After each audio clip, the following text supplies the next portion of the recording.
Chers amis, bonjour. Nous sommes le samedi 20 juillet 2024. Il est 8h30. Quelques news de l'Arménie, de l'Artsakh et de la diaspora arménienne. Tout d'abord, un rappel. Demain matin, France 2, 9h30, Chrétiens orientaux avec un spécial arménien, l'histoire des Arméniens d'Égypte. Voilà, un très très beau reportage d'une demi-heure entre 9h30 et 10h. Demain, Chrétiens orientaux sur France 2, pardon. Et puis demain, donc aussi à l'église évangélique arménienne, nous honorerons aussi la mémoire de Sarkis Bertizian, Sako Bertizian, disparu il y a quelques semaines de cela. Voilà, c'est à l'occasion de son Karasunk, les 40 jours en fait. Voilà, donc c'est une tradition arménienne. Il y aura une prière en fait. Il y a une prière, donc voilà, à l'église évangélique arménienne de Bourg-les-Valences, rue Salincro. Ceux qui veulent assister donc pour sa mémoire, voilà, sont les bienvenus. Voilà, mes amis. Alors, Nicole Pachinian et Olaf Scholz se sont rencontrés donc à Londres lors du sommet, du 4e sommet de la communauté politique européenne. Bien sûr, le rapprochement de l'Arménie à l'Union européenne et puis le soutien de l'Allemagne, du chancelier, par rapport au processus de paix entre l'Arménie et l'Azerbaïdjan qui avance à petits pas. Charles Michel, aussi le responsable du Conseil de l'Europe, a rencontré séparément Aliyev et Pachinian, séparément puisqu'en fait, malgré la demande de l'Arménie, l'Azerbaïdjan n'a pas voulu un dialogue un débat, une rencontre entre Pachinian et Aliyev. Voilà donc un des mystères, mais bon, on sait un petit peu pourquoi. L'Azerbaïdjan cache des éléments et ne veut pas, comment dirais-je, révéler, je pense, par rapport à cette signature du traité de paix que Bakou ne désire pas, mais tout simplement fait miroiter, fait tourner, fait perdre du temps au monde diplomatique européen et américain. Voilà l'une des raisons pour laquelle Aliyev ne voulait pas rencontrer aussi Pachinian, parce qu'il n'avait rien à dire et puis que l'Azerbaïdjan joue la montre. Après la COP 29, peut-être une agression de l'Arménie, selon certains politologues. Le deuxième festival du pain arménien, la magie du lavache, aura lieu dans le village d'Arevik en Arménie ce dimanche 21 juillet. Donc avis à ceux qui se trouvent en Arménie et qui aiment le lavache, dont la préparation est entrée dans le patrimoine de l'UNESCO en fait, donc immatériel de l'UNESCO. Voilà, ça sera ce dimanche dans la région de Chirac, au village Arevik, qui est connu pour ses boulangeries et ses boulangers, en fait, sa tradition de faire cuire le pain. Avis à tous nos amis qui se trouvent aujourd'hui en Arménie. Il y aura de nouveaux éléments de coopération qui contribueront à la sécurité de l'Arménie, affirme l'ambassadeur de l'Union européenne en Arménie. Donc voilà, au Madinataran d'Erevan, il y avait une conférence sur un forum sur les arménologues qui s'est ouvert donc hier au Madinataran d'Erevan, la bibliothèque des manuscrits anciens. Voilà, et l'ambassadeur de l'Union européenne en Arménie était invité. Donc il s'appelle, c'est un grec, Vassilis Maragos. Il a fait ce discours en disant justement que l'Europe soutenait l'Arménie financièrement, mais que stratégiquement aussi de plus en plus. Voilà, ce qui est une réalité en fait. Alors, oui, les adversaires des 4 clubs arméniens lors du deuxième tour de l'UEFA. Donc, en fait, il y a 4 clubs arméniens. Tous les 4 sont passés au deuxième tour de l'UEFA Conference League, en fait, qui aura lieu. Donc, le match aller aura lieu la semaine prochaine. Alors, je vais vous dire, donc, le mercredi 27 juillet à 17h, l'équipe de Macédoine du Nord, Struga, rencontrera le FC Pionik Yerevan. Voilà, donc le Pionik champion d'Arménie se déplacera en Macédoine du Nord. Le FC Noé Yerevan recevra l'équipe maltaise de Silema.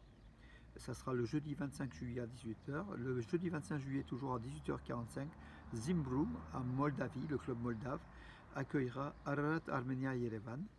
Et pareil, le jeudi donc 25 juillet à 19h, le Banik d'Ostrava, de la République tchèque, recevra Urartu Yerevan. Voilà les 4 clubs arméniens qui seront au deuxième tour des qualifications en match aller de l'UEFA Conference League, en espérant qu'il y ait quelques clubs arméniens, 2-3 clubs qui puissent passer ce deuxième tour pour un troisième tour, et peut-être pourquoi pas après, dans une phase de qualification de groupe de l'UEFA Conference League.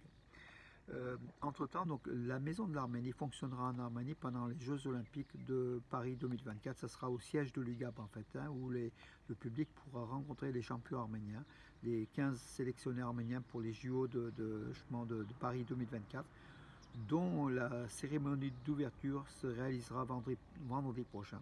Voilà, Garen Giloyan, vice-ministre des Sports, hein, avec la ministre des Sports, de l'Éducation, de la Culture et des Sciences, Jana Andreassian, ont médaillé déjà donc, les 15 sélectionnés arméniens des JO. Et puis leur ont souhaité un bon parcours. Voilà. Donc club olympique arménien du 25 juillet au 11 août, 118 rue de Courcelles à Paris dans le 17e.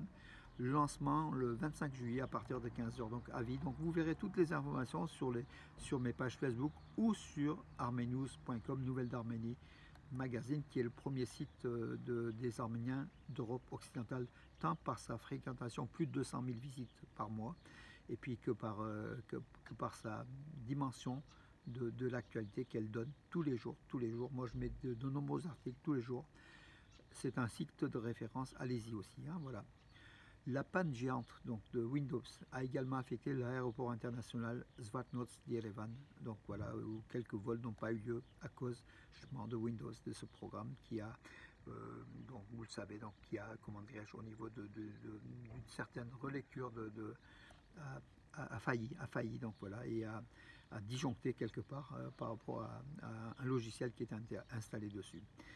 Donc ça a quand même créer des perturbations dans de très très nombreux aéroports, puis dans d'autres sites aussi, hein, voilà, qui utilisaient Windows, le système Windows, et notamment leur antivirus. Maria Zakharova, donc le Moscou, hein, donc c'est la porte-parole du ministère russe des Affaires étrangères, a commenté que c'est triste et alarmant les exercices conjoints arméno-américains Eagle Partner 2024 en Arménie. Voilà, donc le rapprochement militaire entre l'Arménie et les États-Unis dérange Moscou bien évidemment.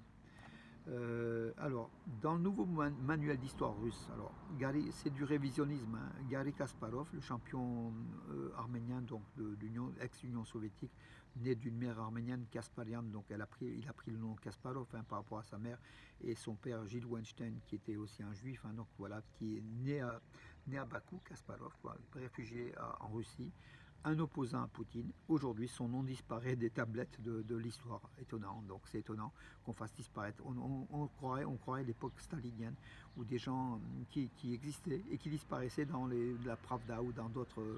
On coupait même leurs photos, donc ils disparaissaient du jour au lendemain. C'est du négationnisme, hein, tout simplement. Et voilà, donc Poutine, semble-t-il, applique aussi cela.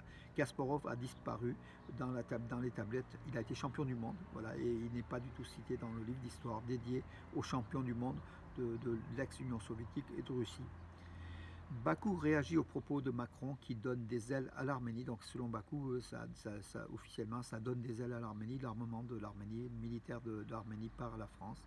Voilà, donc, et bien sûr, contredit Macron qui a affirmé fournir ses armes pour justement l'intégrité territoriale de l'Arménie que la France défendra et défendra toujours. Voilà, tout simplement. Ça ne plaît pas à Bakou qui a réagi. Un avion militaire arménien d'entraînement s'est écrasé hier en Arménie, près du village d'Ervat, voilà, donc hier matin, tuant ses deux pilotes, un officier et puis un jeune qui apprenait les manœuvres donc, de l'aviation. C'était un avion donc de type, Yak 52. Voilà, donc pas vraiment armé, hein, donc il fait partie de l'armée de l'air arménienne, mais c'est plutôt un prototype d'entraînement tout simplement. Malheureusement, ces deux pilotes, enfin le pilote et le copilote, ont été tués sur le coup. Voilà. Et tous les deux s'appelaient d'ailleurs Armen Khachiki Isahanian, et le cadet qui s'appelait, donc ça c'était le lieutenant Armen Isahanian, et le cadet s'appelait Armen Khachaturian, Gareni Khachaturian. Paix à leur âme, et puis voilà, donc l'armée arménienne, ça nous touche de près, on est tous concernés, c'est la sécurité de l'Arménie. Ils sont en fait morts en martyrs dans leur entraînement au profit de l'armée arménienne qui se renforce tous les jours. Voilà, et puis on lui souhaite un renforcement réel pour faire face au défi pantouranien qui est à ses portes. La compagnie Armenian Airlines lancera des vols réguliers de la ligne Yerevan-Kazan-Yerevan le mois prochain. Voilà, Kazan qui est une ville du Tatarstan russe en fait, hein, la fédération russe, capitale du Tatarstan. Il y a 1 300 000 habitants, il y a une forte communauté arménienne de plusieurs dizaines de milliers de personnes. Voilà, donc aussi des liens avec l'Arménie, des liens directs par ce vol régulier, à raison d'une fois par semaine. Voilà. Écoutez mes amis, je crois que j'ai fait le tour de l'actualité. Donc pour aujourd'hui, je vous souhaite un samedi. Ici, donc il est annoncé 37 degrés à 50 km au sud de Valence, où on vit, donc à Montélimar, 37 degrés.